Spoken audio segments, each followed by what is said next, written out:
Hi guys, welcome back to my channel. It's a beautiful day in South Florida.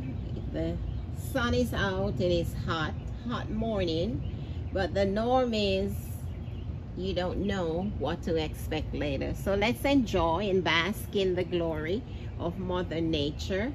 So guys, I'd like to share with you today some of my blooms from my vandas. The vandas are giving me a few blooms, and as you know, they don't last long, especially with the rainy season. So I just want you to have a peek. I've always been sharing my roots with you and the care for my vandas. So you know, when they give a little bloom, it's only nice for us to share and give them their glory. So guys, this is what I have going on here. Despite the flip-flop weather, you know, and all that's going on, we're still grateful. You know, we're still having blooms, some reblooms, and there are some spikes coming out. You know, I see spikes. There's a spike up here. I don't know how much this is gonna do because there was a spike there, a previous spike. Oh, okay. I thought it was a rot, but it's a dried spike. So there's another one coming on above it. These are my blooms, and it's a variety, guys. Another tip, guys, when you're buying your vandas or your orchids, you're collecting orchids, sometimes you get to know orchids because you see someone with them. But you know, and it's good to make a note, put them on your list. But also it is important to you know, try to have a variety, you know, because with variety you'll have round the clock blooms. Because some orchids, they bloom just a certain time of the year, 3 times of the year, and some of them are exact, they're on point on their blooming season. Go guys, and we're getting close to our orchid shows in South Florida. So guys, make your list, and that's another tip that I give. You know, when you're going to these shows, make a list, and then, you know, of course you'll do impulse with things that you may never have on your list. But after you've done your list, then you could just, you know, go ahead and do impulsive purchasing if you so wish. But it's good to make a list, because guys, when you go to these shows and you see all those beautiful display, the blooms, the fragrance, the excitement, and everything, you know, you may get carried away and take home stuff that is not even conducive to your growing area. So guys, make sure you have your list and focus. You know, you have the list and a budget, so you could control yourself, if there's such a word with orchid collection. So you know, just try to have your list, know what you want, because sometimes you have, you know, you get in a situation where these shows that they have in Homestead in South Florida, these shows, they are international vendors that come in. You know, the biggest shows in that they have in the US, they have them in Homestead, and you'll have these international vendors, and they take in beautiful orchids. But then you have to know, make sure you ask the rare ones, find out. The questions to ask is it a warm grower? And you know, you then, if you're not familiar with the orchid, it is okay to ask them, how do you grow them? So you'll know if this plant like to be potted, if this plant like to be mounted, and if this plant like to be hanged, you know. So you'll know what you're doing, so you don't go home with an expensive orchid or a rare orchid that is not easily replaced if you fall in love with it, because these are international growers. You may not be able to replace them because there's no growers in your area that that sells them. So it is okay. It's okay to ask those questions. You know, like I love cymbidiums, but after getting to understand orchids, I get to realize that some cymbidiums, they are warm growers, and some they will just do well in cooler climates. So you're to know your location, and these are international growers that take their orchids in, and you know, bearing in mind that you have persons from all over the world that come in for these shows. So you have persons that will come in from the Caribbean, you have persons that will come from, you know, cooler climates that are looking for cooler orchids, and you know, so they try to satisfy everyone's needs. So they will carry a mixture, not because you see them there it means that, oh, these are orchids, they could go where I am, I could take them home.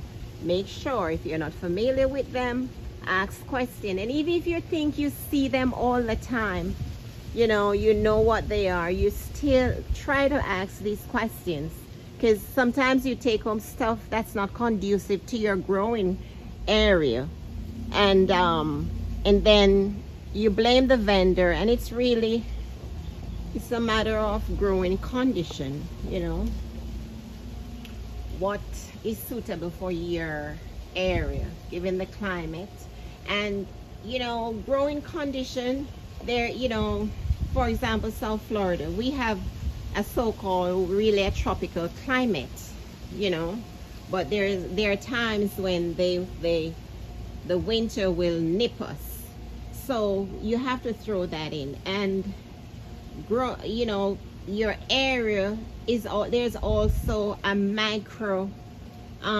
concern that you have to take in consideration too.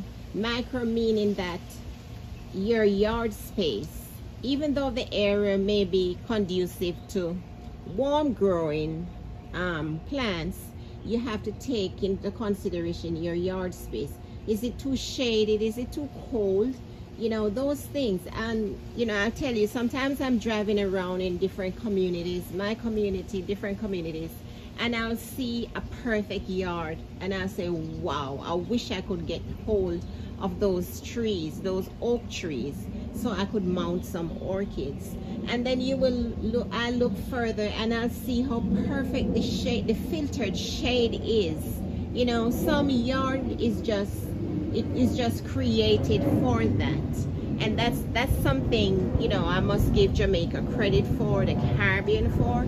It's not because they're a tropical climate alone, but their yard space is, you know, it comes with, they come with this, you know, I wouldn't say ambience, but it create, nature create these this situation with these trees where the filtered shade is great. It's awesome. The trees are just there to support growing orchids in most yards in the Caribbean, and plus the climate too. But you know, get back to your growing area. You know, it goes down to your yard space. What is your shaded area like?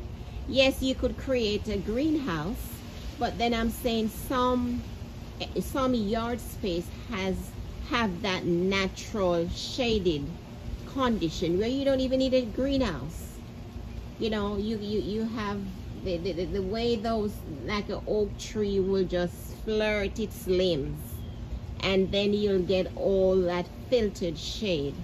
You know, like my backyard now, with all the rain, we need to do some trimming, and I see where some trimming need to be done because of that, all that growth.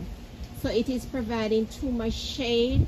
If you could see, too much shade for my plants.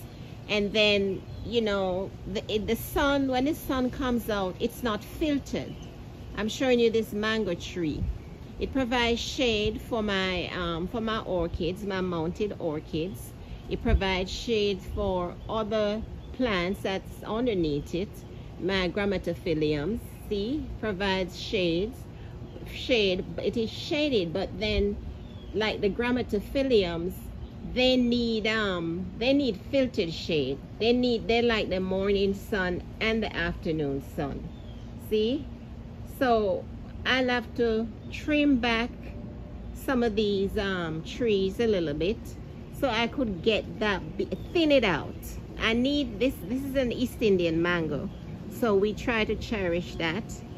That's a creme de la creme mango from the Caribbean, one of the top mangoes.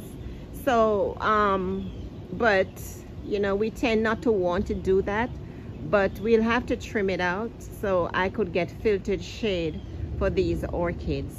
So you know, it comes with that. People may say, what does that orchid like? And most times they say it likes filtered shade.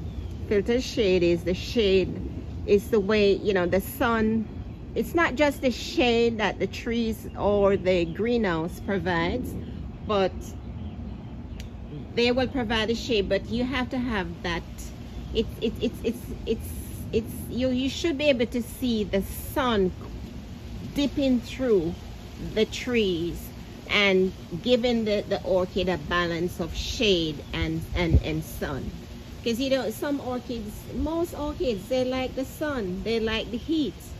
So you know, a lot of things we have to take in consideration. Once you have graduated from your phals and your basic orchids, then you'll get to that level where you start doing your vandas, you start doing your cattleyas, and you'll realize that, you know, and the dendrobiums, you'll realize that they condition. If you could hear it, look at this. In the middle of videoing, when it was sunny and hot, the thunderstorm starts. So from a distance. So you know, guys, there's a lot. It's not, I don't want for the beginners to get confused. We still have to have a discussion about, for those persons who are growing their vandas and the cattleyas, you know. So at some point we will all get to that. But you know, I was just touching on the situation with filtered shade, growing condition, and choose what you take home, because you don't want to take home orchids and when you take it home you realize it's not doing well, it's droopy. Because, and then when you check or you speak with someone, they say, oh, that's not a warm grower, that's not a cold grower, it likes to be in a cool spot, it likes cool condition. So you know, we have to ask those questions and make your list when you go to the shows. Know what you want, and then you could deal with the impulse. Just make your list, satisfy that list, and speak to your growers. It might be busy, but figure out you're making a purchase, and if something happened to these orchids, you cannot return them. You can't even go to their nursery, because they're not community nurseries.